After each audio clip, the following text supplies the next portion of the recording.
नमस्कार मित्रों, मैं Rajiv Mishra social research foundation में आपका बहुत बहुत स्वागत करता हूं और आपको बताना चाहता हूं सोशल रिसर्च फाउंडेशन उच्च शिक्षा में शोध परक शिक्षण के लिए लगातार तत्पर रहता है और इस क्रम में हम 6 अंतर्राष्ट्रीय रिसर्च जर्नल्स का प्रकाशन लगातार कर रहे हैं। मित्रों, जर्नल्स की जो गुणवत्ता है उसका प्रमुख कारण है हमारा रिव्यू प्रोसेस। हम अपने पेपर को डबल ब्लाइंड पीयर रिव्यू पद्धति के आधार पर रिव्यू कराते हैं, तमाम एक्सपर्ट्स के पास भेजते हैं और उनके द्वारा अनुशंसित होने पे ही वो पेपर आगे प्रकाशित होता है। इसी कड़ी में सोशल रिसर्च फाउंडेशन ने एक नई शुरुआत करी है, वो है ओपन वाइवा।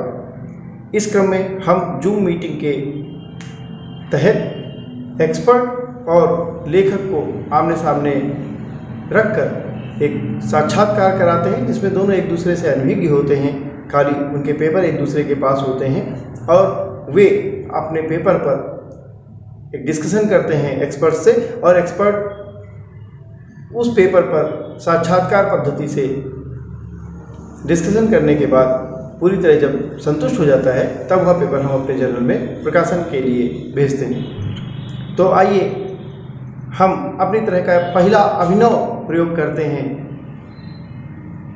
रिव्यू प्रोसेस के लिए ओपन वाइवा के रूप में।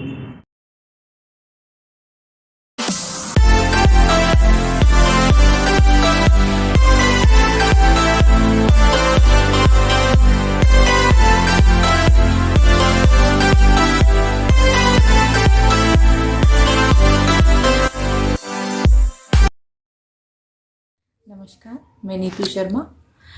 मैं अथर्व संहिता में वर्णित पर्यावरण के विषय में अपना पत्र प्रस्तुत कर रही हूँ। आशा करती हूँ ये आप सभी के लिए ज्ञानवर्धक होगा। धरती और आकाश का रिश्ता जुड़ा हुआ है, इसीलिए चिड़िया उड़ती है, इसीलिए नदियाँ बहती हैं। रात और दिन के बीच कहीं सपना जिंदा है, मरी नहीं है अब तक ये दुनिया है, जिंदा है। धरती और आकाश का रिश्ता जुड़ा हुआ है। निदा फाजली की इस अधुनातन कविता में धरती और आकाश के जिस रिश्ते की बात की गई है वह चिर पुरातन है। अथर्ववेद की भाषा में यदि कहें, धरती और आकाश का यह संबंध पति पत्नी का अटूट संबंध है। धरती और आकाश के अंतराल में विस्तृत है अंतरिक्ष। इन तीनों लोकों के मध्य जो कुछ विद्यमान है वह सब पर्यावरण के अंतर्गत आता है। धरती पर बहती नदियाँ, आकाश में उड़ती चिड़िया, ध्रुवलोक का सूरज, सूरज का प्रकाश, सूर्य से चलने वाला कालचक्र, वर्षा, उससे उत्पन्न होने वाली हरियाली, वनस्पतियाँ जो मनुष्य और मनुष्य के सपने को जिंदा रखती हैं, ये संपूर्ण सृष्टि का अस्तित्व इस धरती और आकाश के इसी संबंध के कारण ही तो है। सौरमंडल में 9 ग्रहों में पृथ्वी ही एकमात्र ऐसा ग्रह है जिस पर जीवन विद्यमान है। केवल पृथ्वी पर ही जीव जंतु और पेड़ पौधे जीवित रह सकते हैं, क्योंकि यहाँ जीवन की वे सभी परिस्थितियाँ विद्यमान हैं जो किसी जीव को जीवित रखने के लिए आवश्यक होती हैं। अपने विकास के आदिम काल में मनुष्य प्रकृति पर निर्भर था, परंतु जैसे जैसे वह अपना भोजन स्वयं उगाने लगा तब से उसने प्रकृति के नियमों में दखल करना आरंभ कर दिया। खेती के लिए, घर के लिए वनों का सफाया कर दिया। एक सामान्य धारणा के अनुसार मानव ने प्रकृति पर विजय पा ली, लेकिन फिर भी वह प्रकृति की विपदाओं पर नियंत्रण नहीं कर पाया। प्रकृति के 5 तत्व और 3 गुण हैं।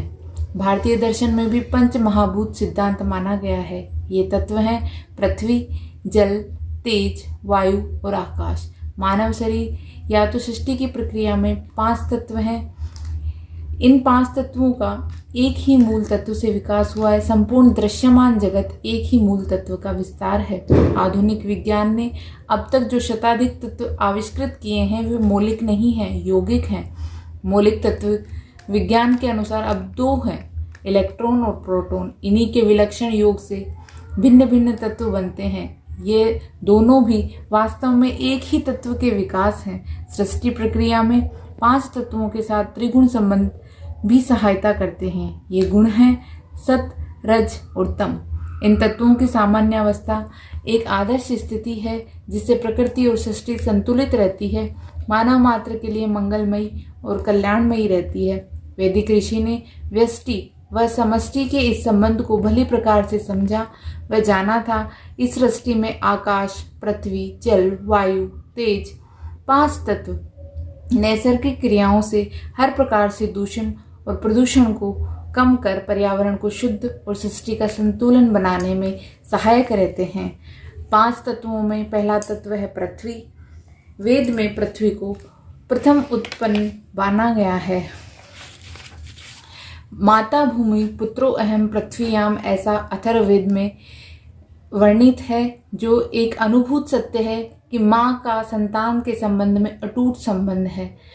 मातृ देवता के काव्य में जैसा प्रेम रस भरा रहता है, वैसे ही किसी काव्य में नहीं होता। माता एक असीम प्रेम की मूर्ति होती है। उसके प्रेम में की अन्य किसी से उपमा नहीं दी जा सकती। अथर्ववेद में मनुष्य सर्वसहा सहनशीला पृथ्वी की तरह सहनशील बनने की कामना करता है। पृथ्वी माता है, जो वैदिक साहित्य में पिता है। धावा पृथ्वी इस सृष्टि का आदिम युग्म है। दोनों मिलकर संपूर्ण सृष्टि के गृहस्थ को चलाते हैं। जल को ब्रह्मा कहा गया है। यह जल पृथ्वी और ध्यों में नहीं अपितु सर्वत्र विद्यमान है। इसी जल से विरोह औषधियाँ जीवित रहती हैं। इन जलों का आश्रय स्थान अंतरिक्ष है। लता वृक्ष आदि के कारणभूत जल अंतरिक्ष में है। जल मानव के लिए नहीं, प्रत्युत चेतन अचेतन सबके लिए नितांत उपयोगी पदार्थ है। इसी उपयोगिता के कारण ही जल जीवन की आख्या करता है। वास्तव में पृथ्वी आकाश के मध्य सुंदर प्राकृतिक दृश्य नेत्रों और हृदय को आनंद देते हैं। देवदानात अर्थ की संगति भी धावा पृथ्वी को परोपकार की भावना में होती है। मानव मात्र के कल्याण करने वाली धावा पृथ्वी मानव को परोपकार के लिए प्रेरित करती है।